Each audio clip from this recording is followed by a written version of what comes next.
This is a Flying Cow production.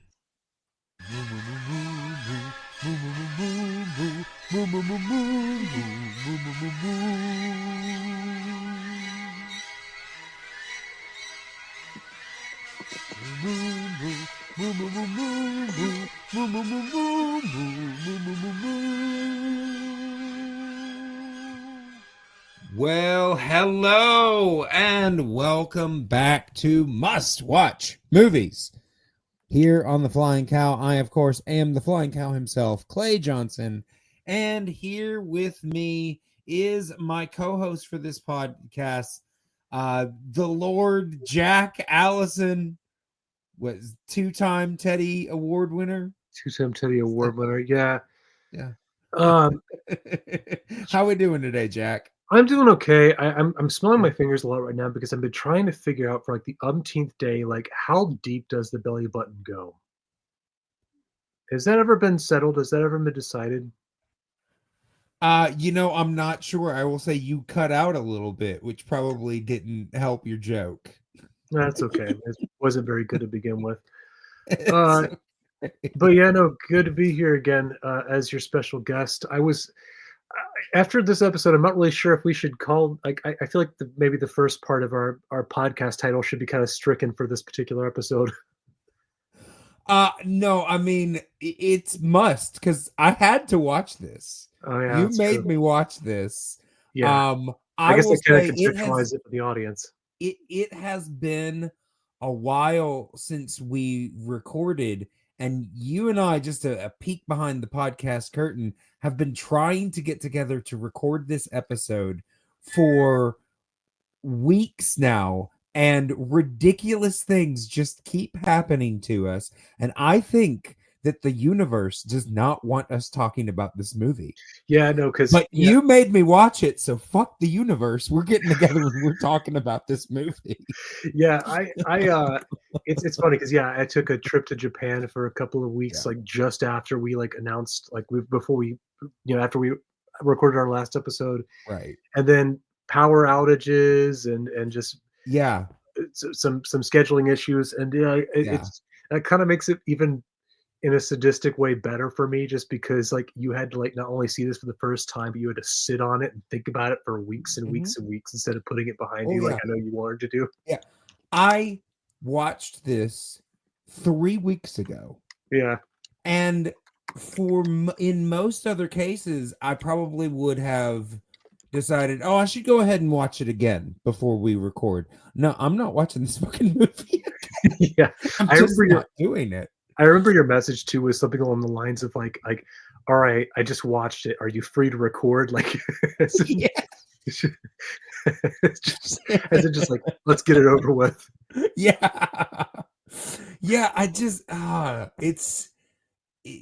I will say, and a couple of people walked in while I was watching this. You had to explain yourself. Well, number one, the main way I was able to watch, because it's not streaming anywhere. Yeah. The reason I was able to watch this movie is because my mother's husband owns this movie. Wait.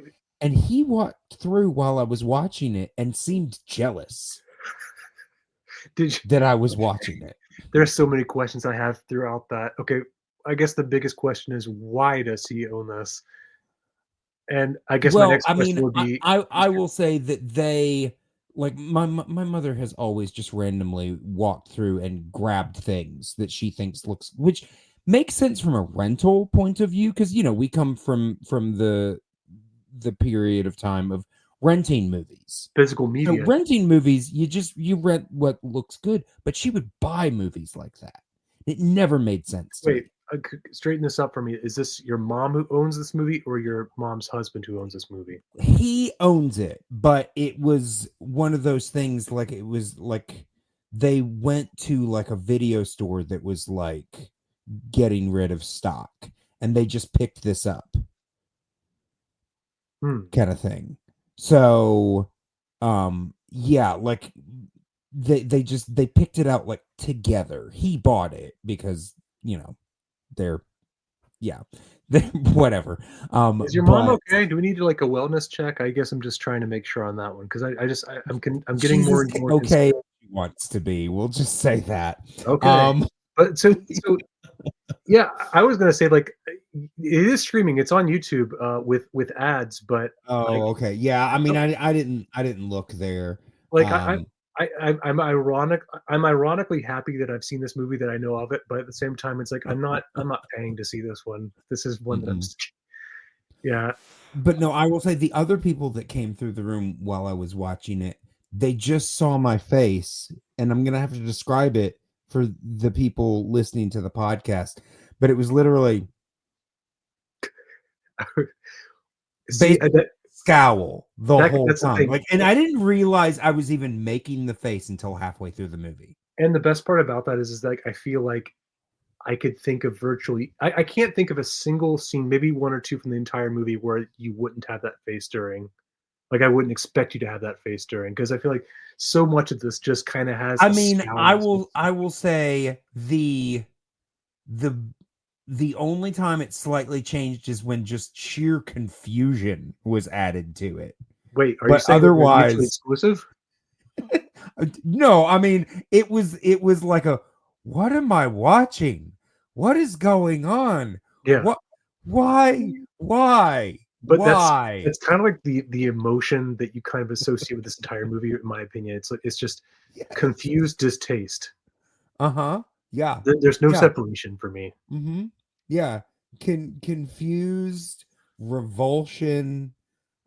Just kind of like a why was this made? Why would anyone do this to anyone?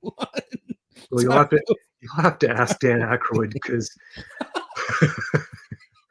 Well, I told you that I had a story. Have we seen the title that we're covering? No, we haven't. Yeah, in case you're just tuning in now, we watched Nothing But Trouble. Yeah, and I told you I had a story to tell you about this. So I listened to a podcast. It's unfortunately it is now defunct, and it didn't actually finish its objective, but it's called 80s All Over, and the idea was that they were going to review every movie from the 80s, year by year, month by month. And this movie was not from the 80s, but there are some movies from Dan Aykroyd and other stars of SNL, and one of the hosts, like, they're both movie critics that do this. One of the hosts, Drew McWeeny, was talking about the fact that he had an interview once with Dan Aykroyd, and he said that they hit it off and it was going really well, and he just decided to kind of shoot his shot, and he was like, I wonder if you wouldn't mind sitting down with me sometime and just kind of doing a deep dive into one of your movies, just to kind of dissect your process and things like that. And he said, Dan Aykroyd said, "Oh, that sounds like a great idea. Which movie do you think?" And he goes, "Nothing But Trouble." He said Dan Aykroyd immediately was like, "That would be a terrible idea, terrible waste of time. This interview's over. Goodbye." What, really? Just shut him down. See, so I guess I'm trying even Dan Aykroyd knows. Well, I mean, this would have been, probably about 15 years later. Yeah. But Dan Aykroyd knows at this point that this was not a successful experiment. I would actually lean it the other way on that one. Like, I wonder if maybe he shut it down because he was anticipating a negative critical analysis of a movie that he's otherwise proud of. Because again, he had a lot of control in this. Oh, he had a ton of. I mean, it was it was directed, starring, and written by him, right? And his brother, based on apparently a true story that happened to his brother, I think. I mean, no, I mean he made it clear he just wanted to kind of get into his thought process of what it was, and he didn't want to he said it would be a waste of time. Is specifically what he said, a waste of time. So yeah, I I mean, maybe he just didn't want to explain himself. Maybe, and maybe he just didn't know how to explain himself. I would lean towards the latter because I mean, yeah. there's so much of this movie that seems like it has an intention behind it. Like it doesn't seem. I mean, there's a lot in this movie where it just kind of seems arbitrary. Like, hey, it'd be funny if we just threw this thing in there. Yeah, But I mean, it definitely seems like they're getting to something, but the thing that they're getting to seems to make no sense. And I think with knowing what I do about Dan Aykroyd, because he's an interesting personality. Like outside of he's a bit of a space cadet himself. Yeah. Yeah. And he would take pride in that name. I was about to say that is not an insult. Yeah. That I think because actually he's very much into outer space and that kind of deeply spiritual things. So yeah, no, that I think that would be a point of pride for him. Mm-hmm. And so I like to believe there's like a lot of ideas that he probably had with this movie that I so okay, actually maybe this will explain it. So before we get into the movie itself, not that I'm avoiding talking about this, of course. One of my favorite Dan Aykroyd stories is did you hear about his writing on the Blues Brothers movie? I mean, I've heard some Blues Brothers stories. Like I know obviously it was like a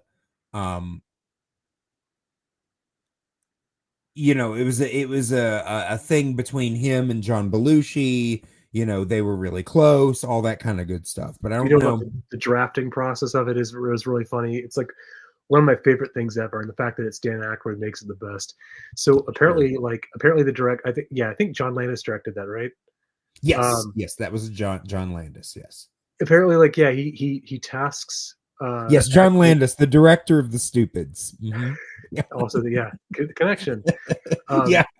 Apparently, he tasks Dan Aykroyd with coming up with the earlier drafts of the movie, and then only a couple days later, just a couple, Dan Aykroyd comes back with a 300-page script that with insane backstories and crazy details for all the characters in the movie and long sequence. It's insane. And Dan and Landis is this script can't be done. This is unfilmable. Yeah. And so apparently he just got really pissed off about that Aykroyd and just threw it back at him and told him you do it then. And that's my favorite Dan Aykroyd story. Yeah, because it sounds accurate. Yeah. He came back with a 300-page script. That's 5 hours. A 5-hour movie in 4 or 5 days. Mm-hmm. And that's the Blues Brothers. That's the original. So with that in mind, that makes a lot of this movie. I would be fascinated to pick his brain because again, I cannot help but imagine maybe the studio made him whittle this down to something. Right. Because if nothing, not that I'd sit through it, but I feel like this movie could even. I say this carefully, benefit from having a longer runtime just for the sake of making things make more sense. Because it seems like there's a lot of ideas that went into this movie, and they took a hammer to the puzzle pieces, even though they didn't fit. That sort of thing, right? Square peg round hole. So the movie itself, I guess we should say again. This is my segue from the last episode because we were covering writer, director, actor starring in this movie. And then 10 years later, Dan Aykroyd made this movie. Right. It is about... Sorry, hold on just a second. All right. Sorry about that. Had to quiet some dogs. Continue. No, it's all good. So so we're talking about what this fucking movie's about, and I was looking at the IMDb of this, and it just doesn't really do it justice. So I'm just kind of shoot from the hip on this one. It's sure.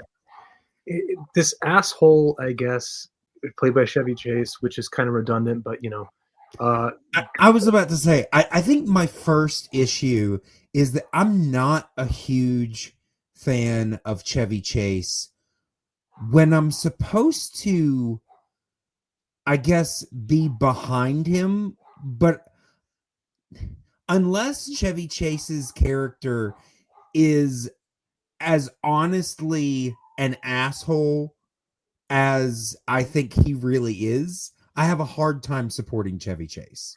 It's this is the kind of role like where you're not really. I'm not sure how you're supposed to feel about the guy. Like it seems like he's supposed to be like an asshole, like banker, or not a banker. But at the same time, he definitely is your antagonist or your protagonist. Yes. So, which it kind of just kind of. But he's completely unlikable. It kind of like highlights like the absence of like a theme in this movie. Not that like every movie has to have a theme per se, or even a strong one, but it just there's not like really like a moral or a lesson that he learns. It's just except for maybe just don't be a dick to cop. I don't even know if that you can even argue for that because maybe just don't be Chevy Chase. I mean, maybe I don't know. I think everyone would benefit from. Yeah.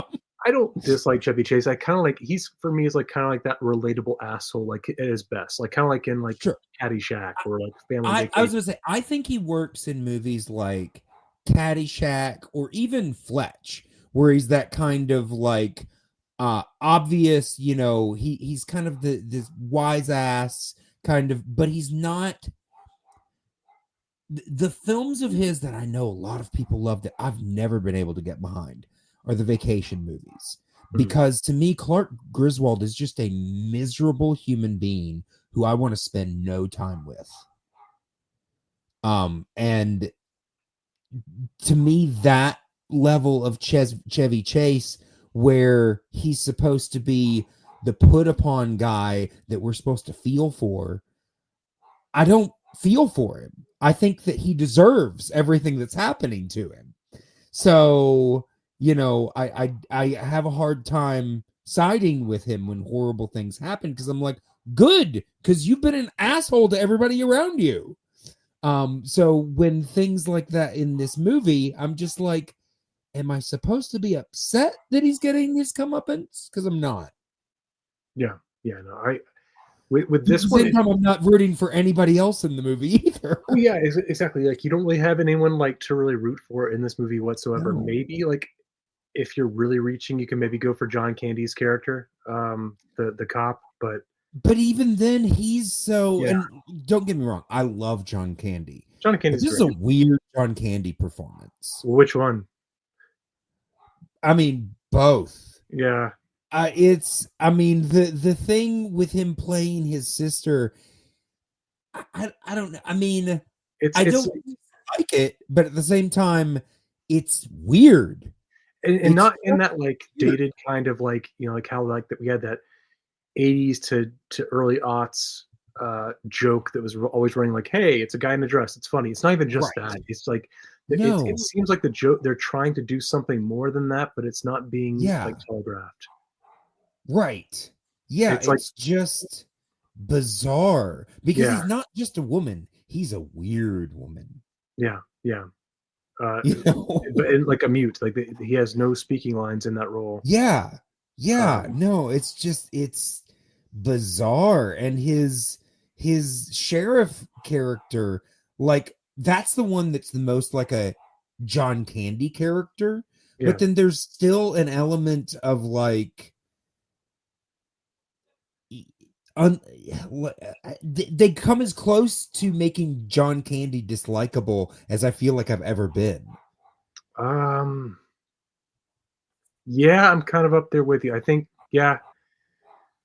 Because it's really hard to make John Candy dislikable. And even in films like Planes, Trains, and Automobiles, where he's playing a very annoying character, he's still very likable.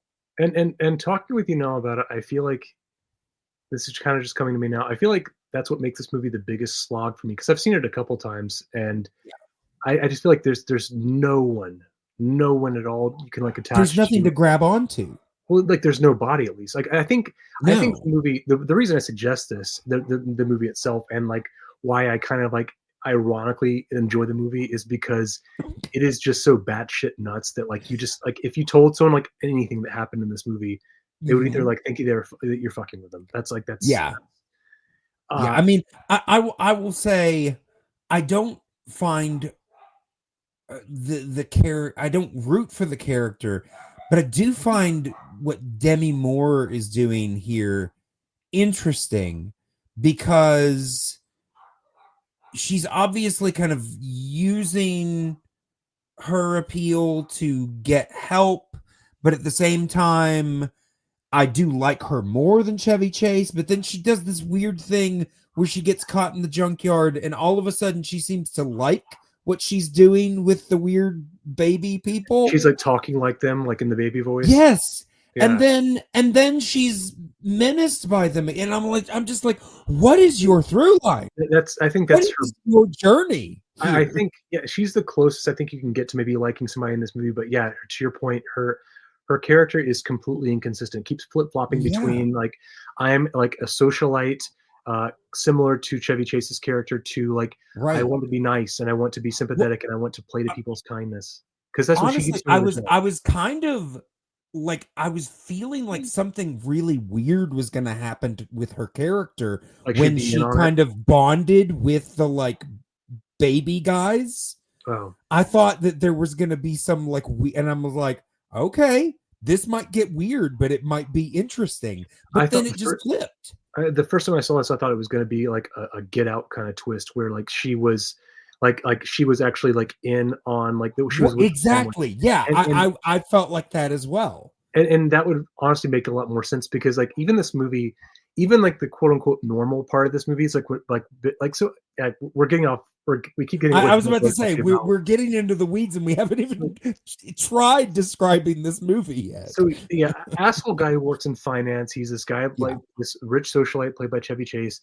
He just meets cute with this Demi Moore character in the same building, I guess, and then for completely nonsensical reasons, they just like decide like and his two sibling friends, they all get together. They just go for a road trip across the country, because apparently he has the only car in New York City, and they get into trouble with the law. They speed, and then they get pulled into like this like small town called Vulcanvania, which again that tells you like how odd this movie is, because it's a town called Vulcanvania, and it's presided over by this judge played by a very decrepit looking Dan Aykroyd. And which they just try to escape. Really bad makeup. Yeah, like it's. I mean, and I feel like this was probably intentional. Like it's old man makeup to a cartoonish degree. Like it is seeking to make him not look like an old man, but a cartoon of an old man. It's almost like Dan Aykroyd like wrote himself for the role, because he just wanted to play a part that involved like a lot of prosthetics and makeup. Oh yeah, I agree that. Whether or not you like the effect, the makeup itself, like it is elaborate. Like he's able to pull his nose off, and he's able to like, and you actually see like like what it would look like if the nose was removed, and hair that comes. Yeah, I think that he definitely wanted to be in the prosthetics. He was one of the baby men too. Yes, yeah, he was, because the original guy backed out. Oh, okay. I didn't know that's why, but he had to fill in for somebody. Well, I mean, honestly, I'm surprised the entire cast didn't. I mean, honestly, I feel like if he had the ability, he would have played all the characters himself.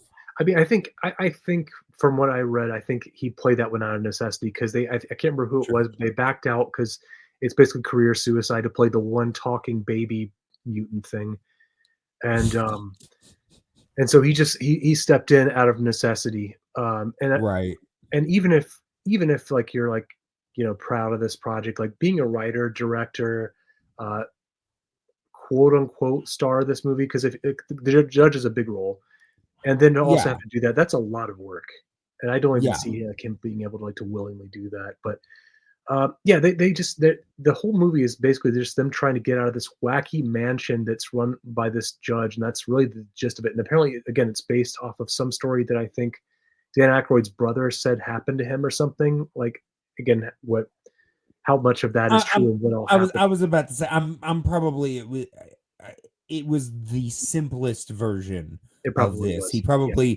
He probably had the same experience that I did a few months back, driving through a tiny town in a backwoods state, and you get pulled over for a ridiculous reason, and they decide for a ticket that you were only going like 15 to 20 miles over the speed limit, decide to give you a giant fee, a community service, and decide to throw a driver's course at you.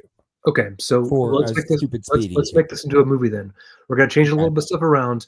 Instead of a car, you're gonna be driving a bulldozer through this small town. They're gonna pull over the bulldozer for speeding because it's the world's fastest bulldozer. And then but I'm not gonna stop. No, I'm gonna bulldoze through the town. Yes, yeah. And it's gonna be like one of those. It's just gonna be like a fictional bulldozer that, like, if it's almost like the Juggernaut. Like, if it's in your way, it will be parted out of the way, like Moses is in the Red Sea. Yeah, and the town is completely full of clowns. Yes, and instead of having to pay a fee, you have to cut off my foot, and then knit a sock around that foot. Yeah. This is we're not, like, again, like, bit aside, like, this is kind of like what the movie is. Like, it takes like a simple situation that probably actually happened, so ridiculous, and then just throws a bunch of wacky nonsense in there. And that's, like I said, that's the gist of the movie. But even the beginning of this movie, before they actually get into the town of Vulcanvania, it just feels off. Like, something just feels strange. Like, just like the whole idea of, like, why they're in this car together, why they're doing this road trip, just feels, one, contrived, but two, like, why is this happening? Well, and the addition of the socialites, played by the way, Taylor Negron and Bertilla Damas. I'm not completely familiar with her, but Taylor Negron, you've seen in a bunch of things. Yeah. Well-known character actor. Honestly, I really enjoyed Taylor Negron in a lot of things. Not so much in this movie. I don't know what the purpose of their characters was. Like, aside from, like, don't either. I mean, aside from giving the John Candy male role an arc. Yeah, I mean, giving him an out at the end. But even then, it just seems like they're just there to kind of create, like, wacky comedy before they get into the town, which seems one kind of counterproductive. And then, well, and it's also like it's like way over the top. Like, there's no barometer for where this should be pitched. Yeah, like it's just like they tell them to, like, it should be a 10, and instead it's a 15,000. And I'm just like, what is the point of this? And if, like, anything, it's like they're the inciting incident to, like, I guess, 100. I mean, they're the ones that tell him to take the off road. And honestly, I almost expected them to be in on it. Yeah, same. And that would have made more sense. I mean, but as you find out in the movie, it's like, honestly, to give the movie some credit, for the first time I watched it, like, it throws you a twist. Like, the most normal people the most sane people, I guess, up until that point in the movie, turn out to be in on it, which turns out to be a lot of people. Right. Yeah. But yeah, it's just, I guess, yeah. So yeah, like, they get arrested. They get brought to, like, this because he tries to pay him off too. So he basically just pisses off the cop, played by John Candy. Yeah. He gets taken to, like, this giant mansion in, like, the middle of wherever the hell this is, and yeah, it's just this kangaroo court sort of situation where, like, again, Dan Aykroyd's character just arbitrarily, like, has them put in this dungeon full of, like, rubber duckies or whatever the fuck that was, and then because he has a vendetta against bankers. Yeah, which is the most contrived bullshit. I'm just like, but he also wants to marry his daughter. Bankers? Oh yeah. I mean, I'm just like really thoroughly confused. Yeah, as to, like, what the symbolism of any of this is supposed to be. Yeah.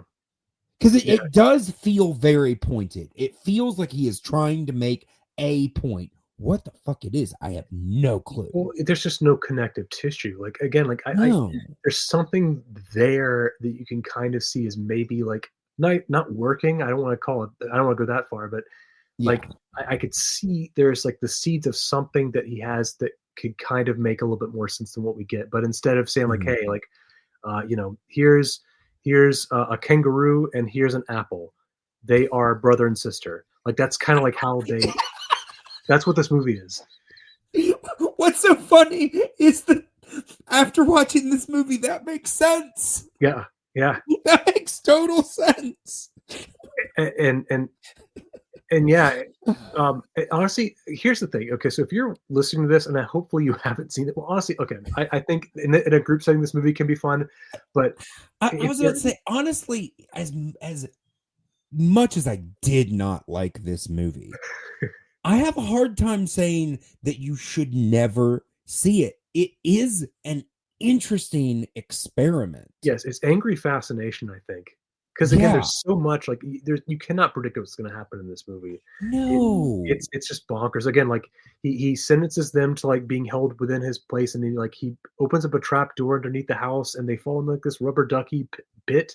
And he has also got like mazes and secret passages in the house. It's like it's absolutely insane. And again, well, and then sometimes they bring in other people, and they get found because the reason they fall in the rubber ducky pit is because they're basically sentenced to wait in holding while he makes up his mind. But if they're found guilty, they basically get sent to like a mill and get like stripped down, and all that gets shot out is their bones. I'm just like, what the fuck is going on? But then he also like has like Tupac Shakur and his friends show up and like, but he loves them. Oh yeah, no, it's great. Loves them. Like it's more so like we have to like shoot like a music video to promote the movie. It's that sort of thing. Well, apparently this was Tupac's like debut. His film debut was this movie. Well, here's the thing: if he really did fake his death, I understand why. Right. Oh. So with this, if you're listening and you haven't seen the movie, again, watch it with friends if you gotta. But here's the thing: I would say, if you are curious about the movie or like want to like either think we're over exaggerating or just like want to get an idea of how batshit nuts this is, go to YouTube and watch the dinner table scene, because that entire scene is pretty much the entire context you need for this movie. I think everything that happens in that movie, in that one scene, tells you everything you need to know about what kind of movie this is. Because the hot dogs, the weird choo-choo train that delivers like mustard and ketchup around the table. John Candy in drag shows up. What else? Mm-hmm. The really gross looking hot dogs, like it's because that's like all he eats or like sausages. Right. And like even like the human, even like this quote unquote straight characters are like acting just bizarre. Like when he says like, "Hey, bring in some dogs," like they assume it's like they're actually eating dogs. Dogs. I'm like, you're having dinner. You don't assume hot dogs. Yeah, exactly. It's okay. And obviously the whole thing with the prosthetic nose. Which I'm not even sure if I should even say it. It's just because Chevy Chase somehow ends up in the judge's bedroom, and number one, he falls out of a chute covered in bones, which that's bizarre enough. But then he sees the judge getting ready for bed, and he basically just starts taking everything off, like everything, including his leg and his nose. And isn't like his hair's fake too, right? The hair is fake. The nose is fake. He even tells the cops this, like when they get to the cops at the end of the movie. Spoiler alert. There's there's a moment where he's like, "Yeah, I could pick him out of a lineup. He can take his nose off." It's like, yeah, that's a good point. Mm-hmm. Yeah, but no, I'm not talking about that prosthetic nose scene. I'm talking about like at the dinner table. See, if you don't know what I'm talking about, if you don't know what I'm talking about, I watched this 3 weeks ago, and I was not going to rewatch it. This was like one of those things. Like I told my wife this happened in the movie, and she didn't believe me. I had to pull it up and show her. So like, there's like this really weird moment during the dinner table scene where like Chevy Chase is just kind of like looking around the room. Then he looks at Dan Aykroyd's character, then like double takes, because it shows a close up of Dan Aykroyd and his nose, and they've replaced the prosthetic nose with like a small penis.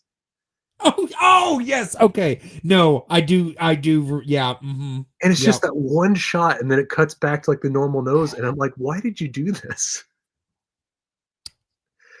It's just that's the kind of thing this movie that again, Mhm. why I think the dinner table scene perfectly encapsulates what it's like just in a short span of time to watch this entire movie.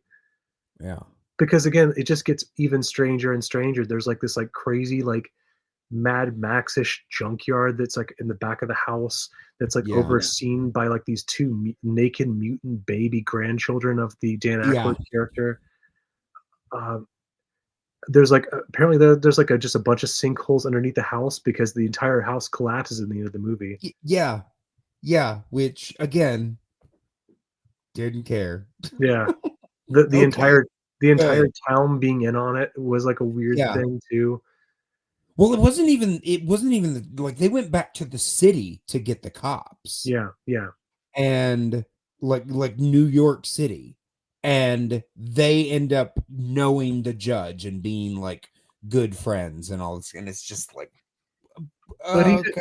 even just getting them to that point is just like again like the beginning of the movie is incredibly contrived for like from like a rational point of view because Right. they say like we'll need you there to identify him, and they say well I could pick him out of a lineup, which is a good point.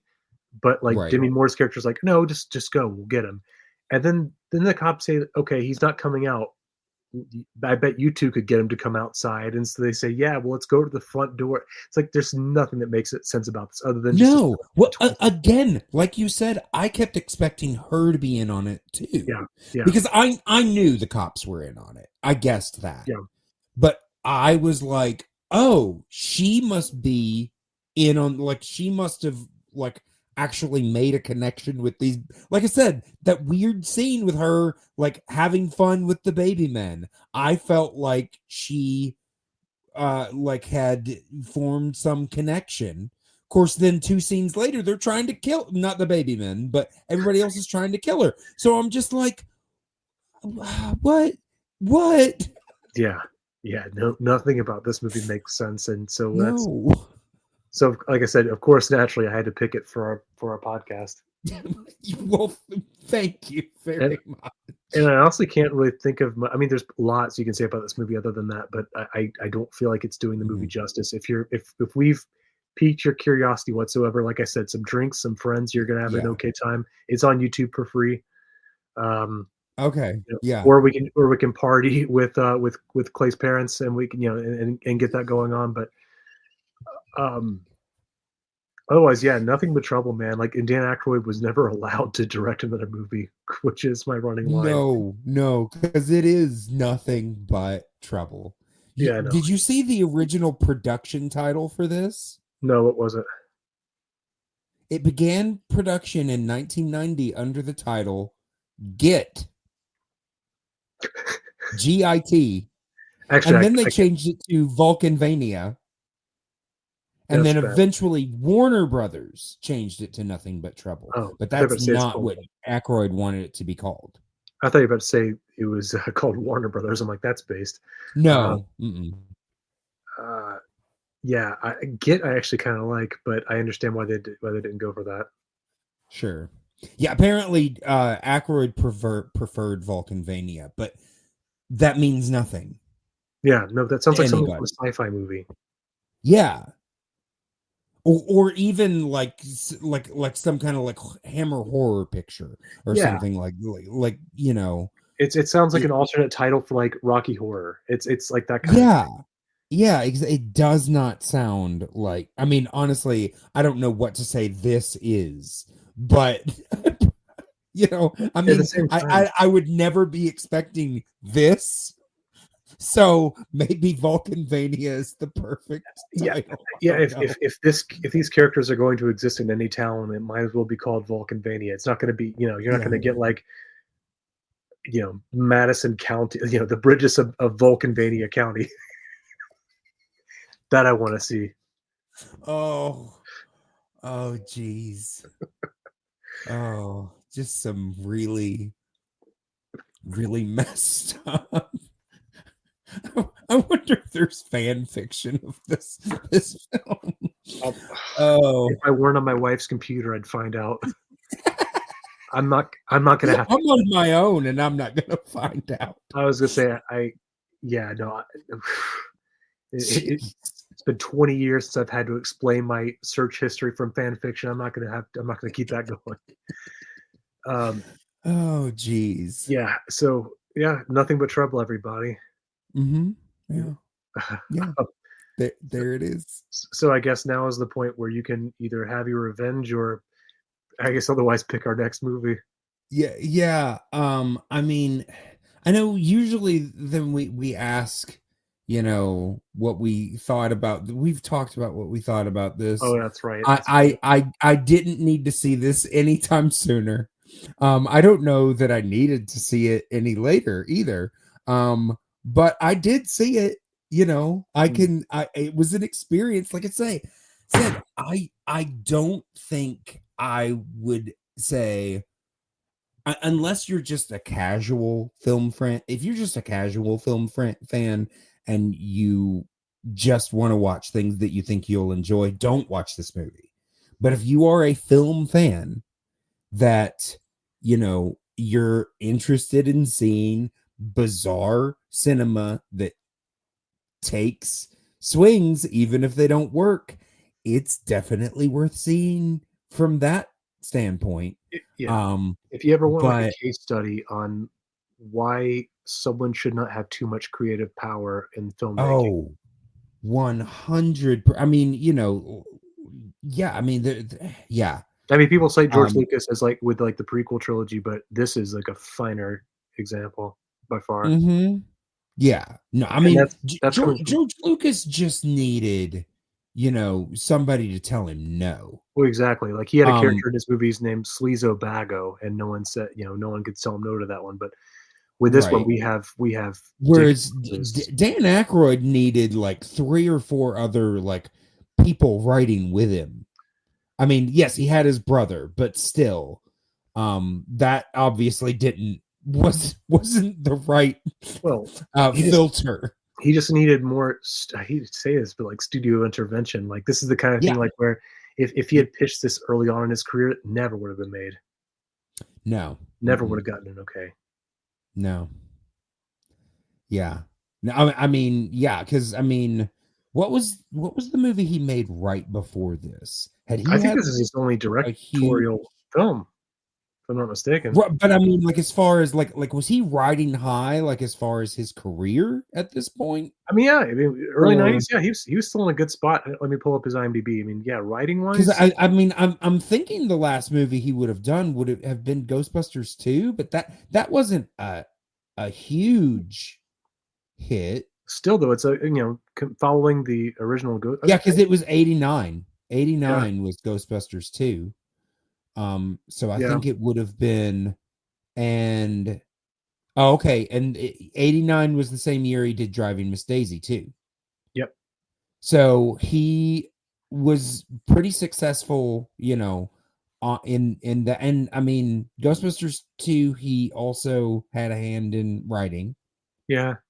He did Conehead shortly after that.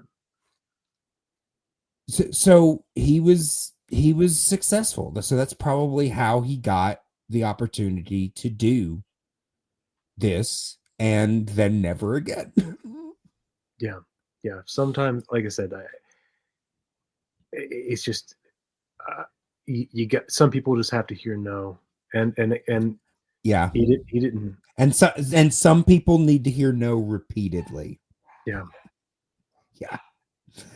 All right. Well, as far as the next film, actually, first, let me go ahead and let people know how to get in contact with us. So, as always, you can contact us at the Flying Cow Pod on Instagram, and I will say we are now also on Blue Sky. As of recording this, I haven't actually posted anything yet, but hopefully I will soon. So by the time this comes out, maybe you've already found us over there. But it's also at the Flying Cow Pod on Blue Sky. And we still have our Twitter, but we'll see how long it takes for that thing to burn to the ground. What's Twitter? Right? Yeah. You can also email at theflyingcowpod@gmail.com. And I will also say I'll go ahead and plug this. Jack, you don't even know about this. I've actually started another just kind of quick bites podcast.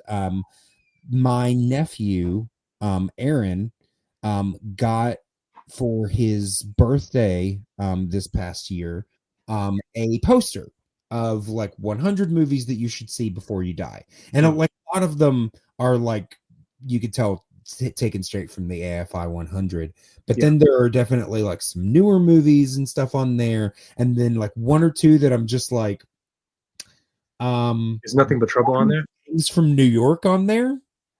Who thinks you need to see that before you die? Sorry, you cut out. What movie? Gangs of New York. I mean, definitely not the Scorsese I would pick. I like that movie a lot. I have cosplayed as Bill the Butcher before, but I don't know. I was about to say, honestly, the best part of that movie is Daniel Day-Lewis as Bill the Butcher. I think a lot of the rest of the movie does not work. I think it's especially Leo and Cameron's Diaz's accents. Yeah, that shoots yeah. But yeah, he honestly a lot of good films on that. So that will have probably started dropping about the same time as this podcast. So I think around this time, the last one that we recorded was a review for Lagan. The Once Upon a Time in India, an Indian film about a farm village that plays British assholes in cricket. But yeah, it's just a short little podcast. Most episodes are like 15 to 20 minutes at the most. It's just a fun little thing that we're doing together. So if you want to check that out, I think we're calling it the Great Film Challenge. Okay. But yeah, you can feel free to check that out.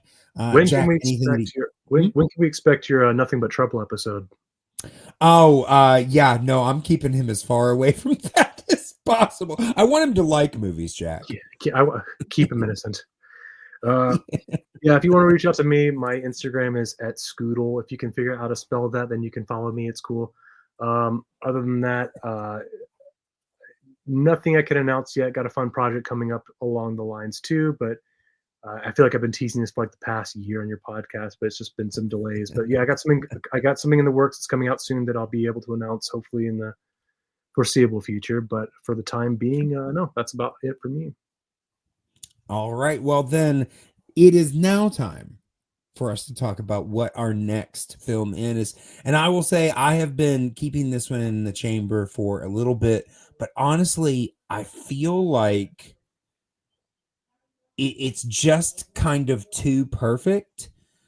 After we talk about a bad film, starring two alums from the first cast of SNL, I think we watch a film about the first cast of SNL. So I am challenging you to watch Saturday Night. It's a more recent film. It is now on. You can rent it for about $10, which is cheaper than you could see it in the theaters.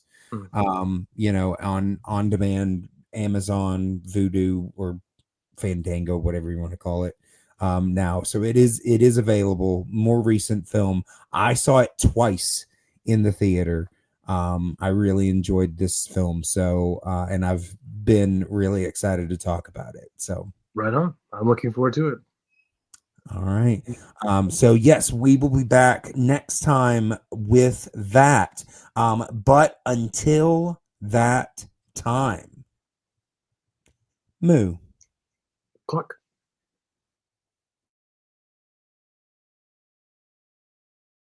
Moo.